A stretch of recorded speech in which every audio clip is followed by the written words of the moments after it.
Good morning. Thanks for tuning in. Hey, I want to share something I picked up from James Montgomery Boyce, and in his devotional book. Really been enjoying it. There's so many good materials that are out there, and I'm always reading about 5 or 6 different books at the same time. But people say, well, when in Rome, do as the Romans do. But we've got a lot of different biblical heroes like Joseph in the Old Testament who had every right to just be like, oh, God's let me down. I was sold into slavery. My family hates me. And then he's wronged by Potiphar's wife and by Potiphar. And then he's forgotten and all these different things. But somehow Joseph manages to keep his eyes on the Lord. It says in Genesis chapter 37, verse 36, meanwhile, the Midianites had sold him in Egypt. So they buy him from the brothers, and then they sell him in Egypt. So when he's down there, you think he may, I'll just kind of go along with the religion here, the morality there. But Joseph retained 2 great things in Egypt: his character and his awareness of God's presence. His character and his awareness of God's presence. Didn't matter whether he was in the palace or whether he was in prison.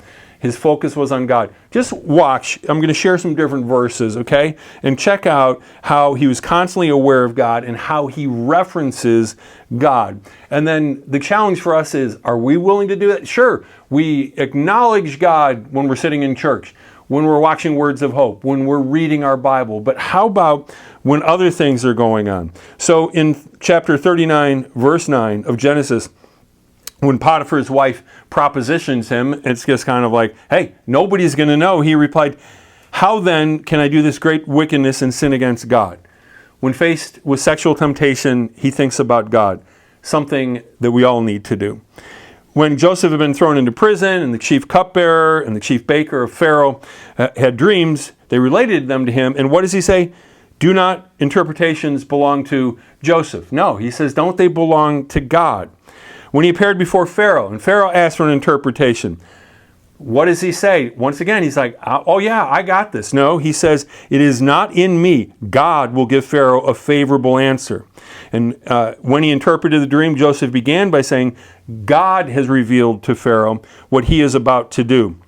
When his brothers later, when he saw his brothers later and he revealed himself to them, Joseph explained the past events by noting, God sent me before you to preserve life. God did it. You think you did something, but I am resolved that God did it. God sent me before you to preserve you for a remnant on earth and to keep alive for you many survivors. So it was not you who sent me here, but God. And that was a bad deal, but even in the midst of that, he could say, you know what? God did it because there was a bigger plan that was at work. Joseph said of his sons Ephraim and Manasseh, they are my sons who God has given me here. In the midst of his suffering, he has 2 sons, and he's like, these are a gift from God.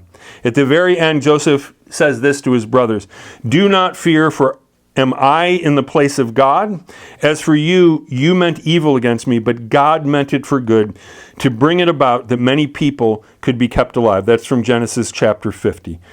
And then finally, when he says, I'm about to die, but God will visit you and bring you up out of this land.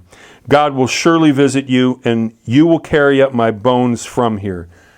How many times does he say God? Every single sentence that I just mentioned, he says, yeah, but God's going to do this. And the closure on this is evil, God, good. So many different places in those last verses that I shared where it talks about that you meant it for evil, but God intended to use it for good. Only God. There's no self-help book. There's no app on your phone. There's no website you can go to that can take evil and turn it into good. Only God can do that. May he do that in our lives, and may we be aware of his presence in all things. God bless you. Have a great week.